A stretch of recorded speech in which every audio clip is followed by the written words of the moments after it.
looking to connect a region of over 600 million bridges between our lands.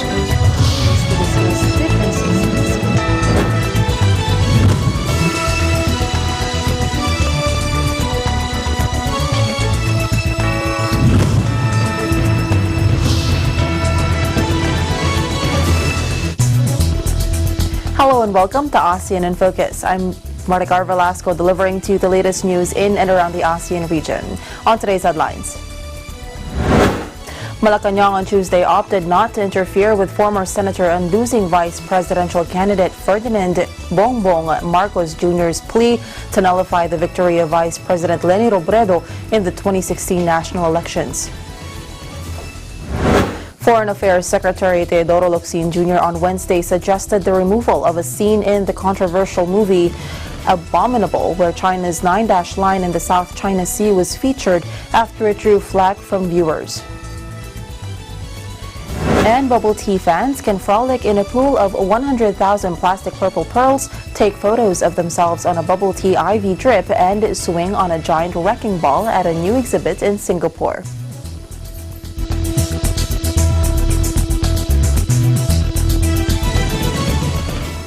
Malacanang on Tuesday opted not to interfere with former Senator and losing Vice Presidential candidate Ferdinand Bongbong Marcos Jr.'s plea to nullify the victory of Vice President Leni Robredo in the 2016 national elections.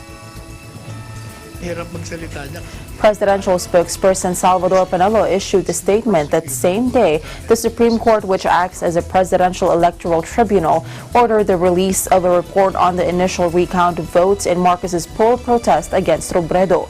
Panelo said the executive branch would let the PET exercise its independence and judgment on the issue concerning Marcos and Robredo.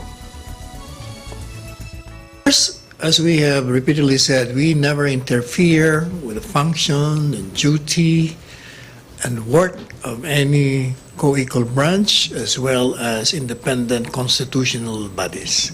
So we'll leave it at that. We'll just wait, let the parties argue their case in court, and the PET will have to render its decision. Earlier Tuesday, the PET allowed the release of a committee report on the results of revision of ballots from 3 pilot provinces picked by Marcos in his election protest against Robredo. The 3 pilot provinces chosen by Marcos are Camarines Sur, Negros Oriental, and Iloilo. Marcos believed that the said provinces had suffered from vote rigging during the conduct of the 2016 vice presidential derby. The PET also required the 2 camps to comment on the motion to void results in Camarines Sur, Negros Oriental, and Iloilo. It was on June 29, 2016 when Marcos filed an electoral protest before the PET to challenge Robredo's victory in the vice presidential race held in the same year. Marcos had claimed that Robredo defeated him in the 2016 vice presidential elections by some 263,473 votes due to the massive cheating. Panelo said the palace would respect whatever decision the Supreme Court will make with regard to the electoral protest filed by Marcos.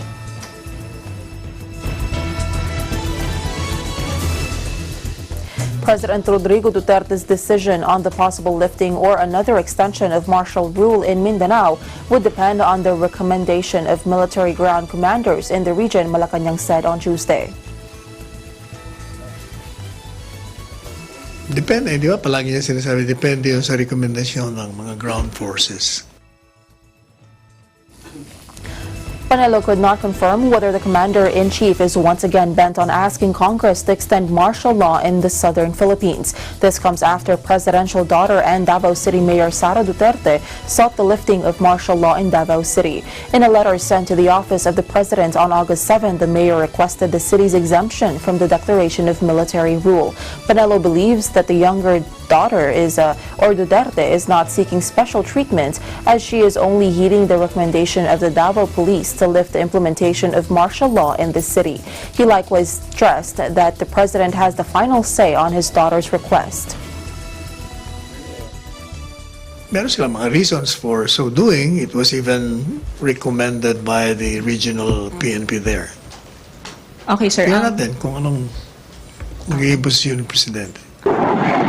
The siege laid by the Islamic State-inspired Maute group on May 23, 2017 prompted the chief executive to place the whole of Mindanao under martial law. Section 18, Article 7 of the 1987 Constitution states that a president can declare martial law and suspend the writ of habeas corpus for a period not exceeding 60 days in case of invasion or rebellion.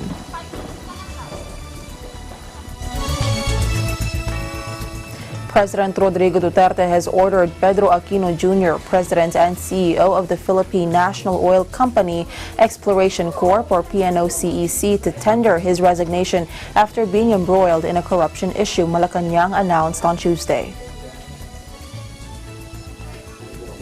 Presidential spokesperson Salvador Panelo said the president arrived at the decision after losing trust in Aquino. In a statement, Panelo said the palace confirms that President Rodrigo Roa Duterte has asked attorney Pedro A. Aquino Jr., President and Chief Executive Officer as well as a member of the board of the PNOC Exploration Corp., to submit his resignation as such before the office of the president for loss of confidence.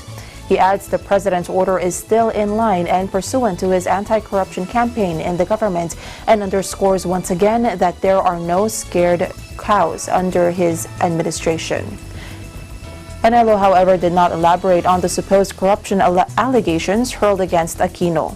He nonetheless noted that Duterte's latest directive should serve as a reminder to public servants that the president's anti-corruption drive in government remains relentless.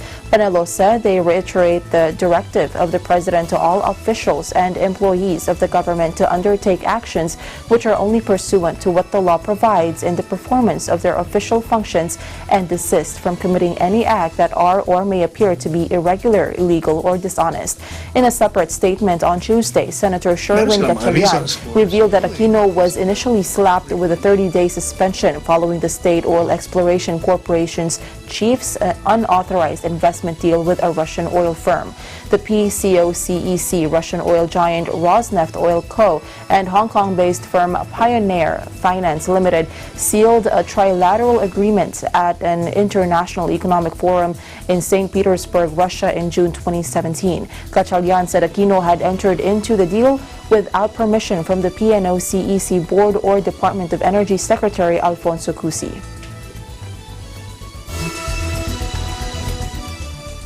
Malaysia's government on Friday, October 11, unveiled a smaller budget than expected for next year, but flagged a wider budget deficit than earlier estimates and said it would step in with stimulus measures should global demand worsen. Southeast Asia's third largest economy bucked a global cooling trend and grew faster than expected in the first half of 2019.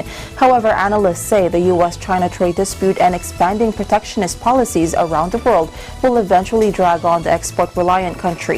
Janica Fejidero reports from Kuala Lumpur. Driving growth and equitable outcomes towards shared prosperity was the theme of Malaysia Budget 2020 when it was tabled recently by Malaysia's Finance Minister Lim Guan Eng at the Dewan Rakyat here in Kuala Lumpur, Malaysia. This was the second annual financial plan under the Pakatan Harapan government since it came to power in 2018. In his presentation, Mr. Lim stated Malaysia's financial system remains sound and stable, despite a challenging global environment and high degree of volatility in the international financial markets caused by the trade war between the United States and other nations, especially the People's Republic of China. Of the 297 billion budget allocated for 2020, 241 billion or 81.21% of the overall budget is allocated for operations, while the remaining 56 billion or 18.79% is allocated for development.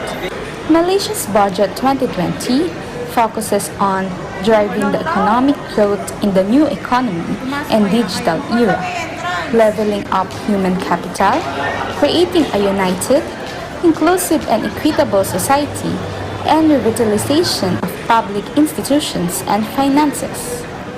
Under the plan, Malaysian government will set aside ample budget and different incentives to attract investors and enhance job opportunities in the country. The financial plan is also committed to improving business climates and competitiveness and have allocated budgets in building digital infrastructure, digital applications, digital companies, and digital Malaysians. Moving forward, Mr. Lim calls to strengthen the national unity and integrations towards building a better life and brighter future of the young generation. I definitely am looking forward to hear more from the government on terms of the budget 2020. It's still unfolding. There's a lot of interesting announcements have been made, and it seems that it's very positive for the Industry 4.0 revolution, as we needed a lot to improve on what we have.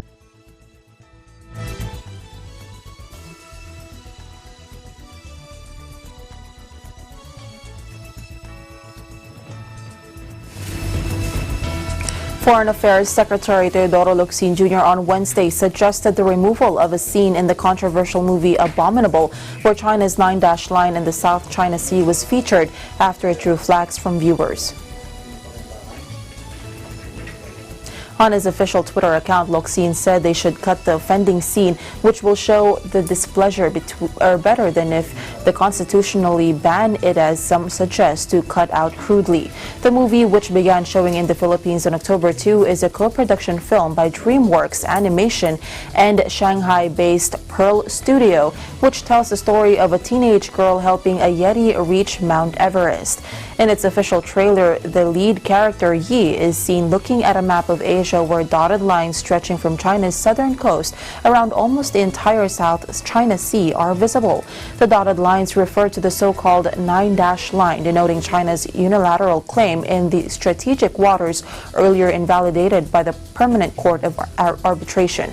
Locsin, in a series of tweets on Tuesday night, initially called for the universal boycott of all DreamWorks production for allowing itself to be used for propaganda.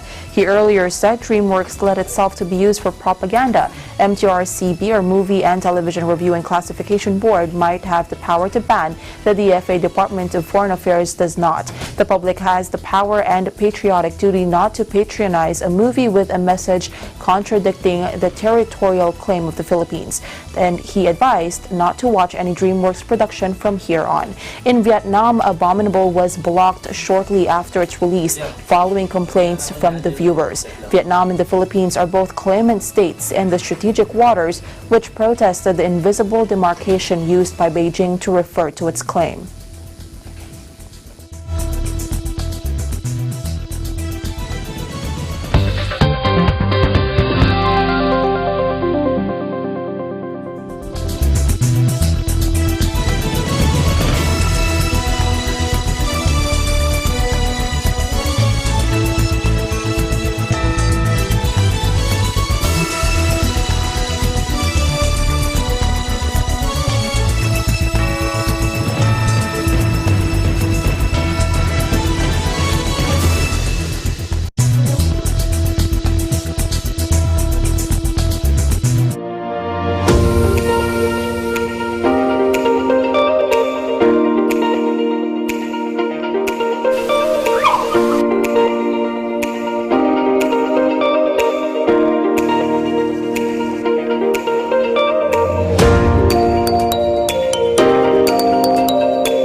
When visiting the Philippines, Manila or Quezon City is a popular destination.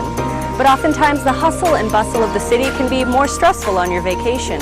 So when you feel the need to reconnect to nature or relax again, there's a beautiful oasis just outside of the city called the Garden at Ciudad de Victoria.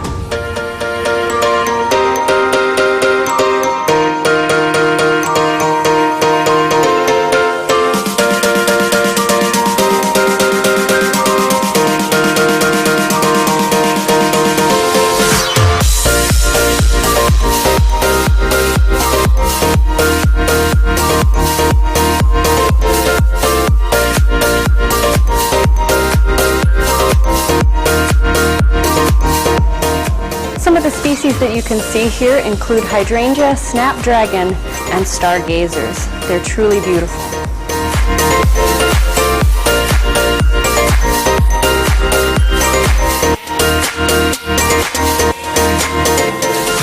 The gardens at Ciudad de Victoria are so peaceful, tranquil, and beautiful that it's become a haven for young couples and a very popular venue for engagement photos.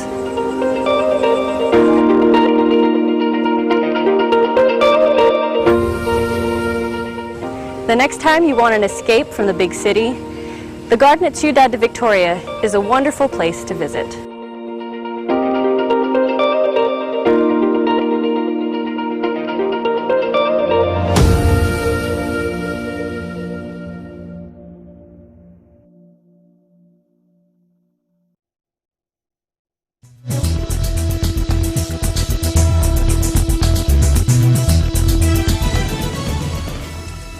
Welcome back. The ASEAN Foundation SAPSE and Digital Economy Promotion Agency today held the regional finals of ASEAN Data Science Explorers 2019. The event saw 3 teams from Vietnam, Singapore, and Thailand emerge as winners for their insights and data-driven solutions to solve the region's most pressing social and economic issues. Team AWM from Vietnam, comprising Ha Vu and Trung Vu from Remit University, Vietnam, took first place at the regional final. Their project focused on ethnic minorities as a potential source for economic development in the ASEAN. Team Revolution from Singapore, comprising Shi Xuan Deng and Egg Nguyen Phan from Nanyang Technological University, emerged as a runner-up. Their project was designed to solve the waste management problem in ASEAN. Meanwhile, Team NT from Thailand, comprising Nopawan Rakthin Kumner and Buaw Tran Ngole from Thammasat University, became the second runner-up for their project on gender inequality in workforce in ASEAN. This event was the culmination of a year-long journey that involved a series of enablement sessions where close to 500 educators and 3,000 students were trained in SAP Analytics Cloud. The ASEAN DSE 2019 competition had 1,341 participants competing in the national finals held in all 10 ASEAN member states. The national champions progressed on to compete at the regional competition in Bangkok, Thailand. The 3 winners were chosen for their excellent capabilities in developing and presenting data-driven solutions that highlight 6 sustainable development goals, namely good health and well-being, quality education, gender equality, decent work and economic growth, industry, innovation, infrastructure, and sustainable cities and communities. Need for clarity of the U.S.-China trade deal, which remains informal after the meeting between officials of the 2 countries last week, made investors take a wait-and-see stance that reversed the rise of the Philippines' main equities gauge, while the peso ended slightly lower. The Philippine Stock Exchange Index ended its 3-day rally after losing 0.56% or 43.98 points to 7,840.31 points. All shares shed 0.39% or 18.77 points to 4,740.32 points. Most of the sectors tracked the main index, led by the property at 1.05%. Holding firms followed with a drop of 0.74% and was trailed by mining and oil 0.68%, services 0.34%, and industrial 0.04%. Only the financials improved during the day after it rose 0.21%. Volume reached 631.01 million shares, amounting to 4.6 billion pesos. Losers led gainers at 111 to 65, while 63 shares were unchanged. On the other hand, the local currency finished the day's trade at 51.641, slightly weaker compared to its 51.57 close on Monday. It opened the day at 51.55 from 51.57 a day ago. It traded between 51.675 and 51.5, bringing the day's average at 51.588. Volume reached 1.37 billion US dollars, higher than the previous session's 1.27 billion US dollars. The currency pair is seen to trade between 51.50 and 51.70 on Wednesday. Bubble tea fans can frolic in a pool of 100,000 plastic pearl purples, and photos of themselves on a bubble tea IV drip and swing on a giant wrecking ball at a new exhibit in Singapore.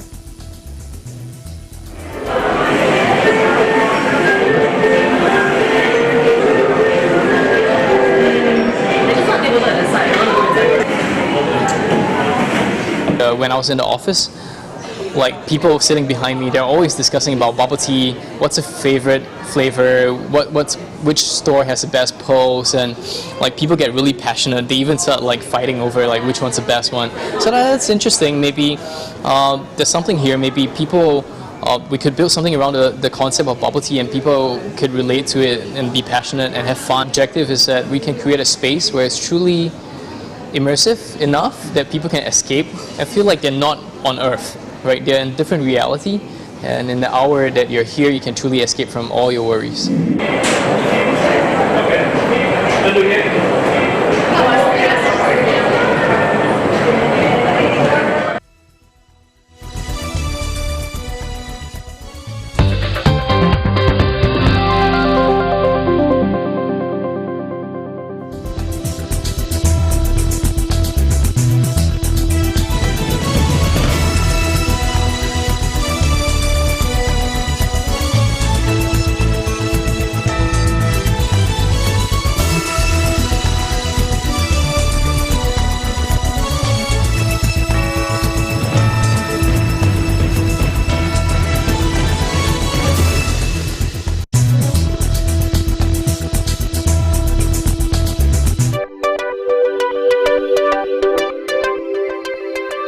Net 25 shows live and on demand anytime, anywhere, on any mobile device on OSN Play.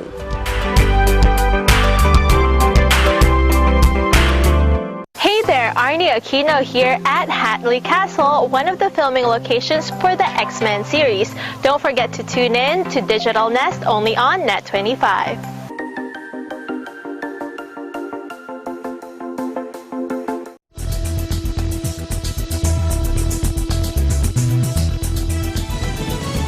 Welcome back. A feisty 4-meter, 13-foot king cobra was pulled from a sewer in southern Thailand in an hour-long operation, a rescue foundation says, describing the reptile as one of the largest they had ever captured.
Competitive surfing was barely known in Myanmar until recently, but now one beach town is riding a wave of enthusiasm to the Southeast Asia Games for the first time ever.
Diha lolo ko စိတ်ပျော်လို့လောက်တာပြီးတော့တခါလေး stress အရန်ဖြစ်နေတာစီးလိုက်ရင် တက်တာသွားတယ်။ဘာဖြစ်လို့တက်တာသွားလဲကျွန်တော်လည်းမသိဘူးပေါ့။အဲ့လိုစီးရင်စီအဲ့တော့ပဲစီးတာ။ဒါပေမဲ့ဒီငွေဆောင်တစ်ခါလာတော့ဒီကကလေးလည်းစီးနေရတွေ့တော့ဒါကကိုအိမ်မှာလည်းစီးလို့ရတယ်ပေါ့။အစားကယ်လီဖိုးနီးယားမှာပဲနေတော့မယ်ဒါမစီးရရင်မနေနိုင်တော့ဘူး။အလုပ်လုပ်ရရင်ဒါစီးမယ်ပေါ့။အဲ့နဲ့ဘယ်လိုခေါ်မလဲ။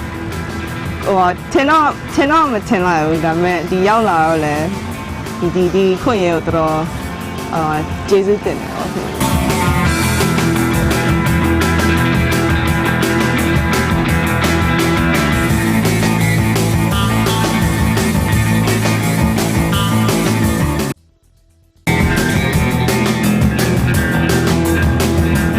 And that is latest news in the Southeast Asian nations. Stay updated about the ASEAN region. I'm Monica Velasco and I am 1 with 25.